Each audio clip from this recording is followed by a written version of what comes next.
I'll never forget the way my stomach dropped when I opened the thick white envelope with the HOA logo stamped across the top. The late afternoon sunlight spilling through my kitchen blinds, making the paper almost glow in my hands. And as I unfolded the letter and read the bold black text, my pulse quickened. Notice of violation. Fine amount, $10,000. A number so outrageous I had to blink twice to make sure I wasn't imagining it, because the supposed violation was nothing more than a landscaping issue. A patch of grass they claimed wasn't trimmed to their arbitrary standard.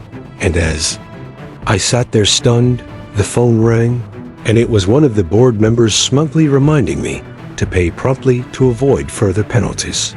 His tone arrogant, dismissive, like he thought I was just another resident powerless against their petty tyranny. And for a moment, I actually felt that old familiar anxiety that comes when you're singled out unfairly. But then something shifted inside me, because unlike the neighbors they had bullied with late fees and fines, I had a card they didn't know about.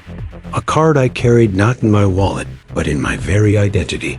Because by day I wasn't just a quiet homeowner, I was a senior IRS auditor. The guy whose desk handled cases involving numbers that made $10,000 look like spare change. And suddenly, I knew this was going to be more than just a fight about grass. It was going to be a lesson in accountability, so I played along at first, showing up to the board meeting they scheduled for me.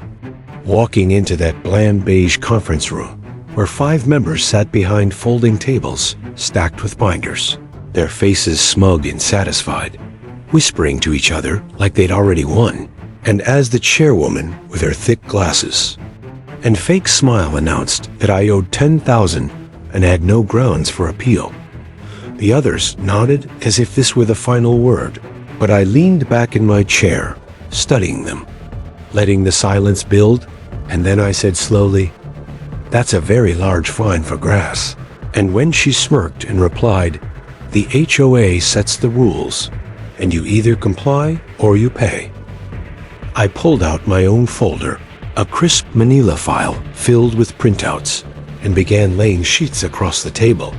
Documents I had obtained from public records and previous HOA financial disclosures. Documents that painted a much different story than the one they wanted to show. Because, as I explained calmly, every HOA board that handles resident funds is required to report income properly on tax forms, and any misreporting, even small, can become a federal issue, the kind of thing my office specialized in auditing. And as I spoke, their smiles faded, eyes darting nervously across the pages I laid down. One man shifting uncomfortably in his chair, another tugging at his collar, because they could see the headers on the papers.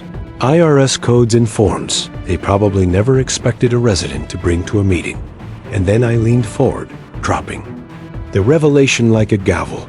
"You slapped me with a $10,000 fine for uncut grass, but I'm the IRS auditor who reviews cases involving millions.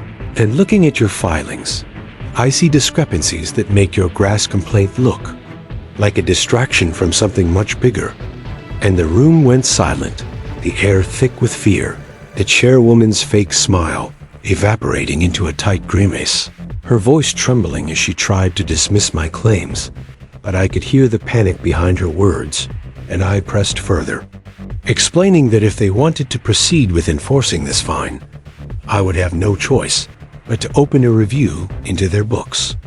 Because their own disclosures hinted at improper allocations and unreported income from HOA fees, and the tension was so thick, I could hear the tick of the cheap wall clock echoing in the silence, until one of the board members, his face pale and damp with sweat, finally muttered, "Maybe we can reconsider." And just like that, the power balance shifted, their authority crumbling in front of me. And I knew I had them cornered. So I stood, gathering my folder, and told them in a voice calm but sharp, "You can either rescind the fine and operate transparently, or you can explain to federal auditors why your books don't balance." And without waiting for a reply, I walked out, leaving them stunned. And within a week, I received another envelope from the HOA, this one thin and apologetic, stating that the fine had been dismissed due to clerical error. And what's more, they promised to review financial practices for accuracy moving forward, a pathetic attempt to save face. But the real victory came later, when neighbors began approaching me quietly, telling me they too had been fined for ridiculous reasons. Late trash cans, mailbox paint colors, minor weeds, all excuses to squeeze extra money. And now, suddenly, the board had gone silent. Their threats evaporated, their arrogance deflated, and though I never reported them formally, I knew they would. Never forget the day they tried to intimidate the wrong homeowner. Because the truth was simple.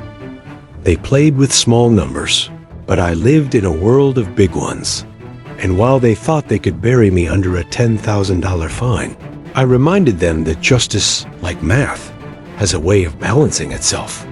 And sometimes all it takes is the right person with the right knowledge to turn a weapon of intimidation into their undoing. So in the end, what began as a shocking notice became a story the entire neighborhood whispered about. A story of how the HOA board that slapped me with a fine ended up frozen by the one resident who understood bigger numbers than they ever imagined. And the best part was that every time I looked at my perfectly ordinary lawn, I couldn't help but smile, because I knew that in the quietest, calmest way, I had shown them that power is only real until it's challenged. And that day, challenged it was, and justice felt sweeter than any paycheck I'd ever signed off on.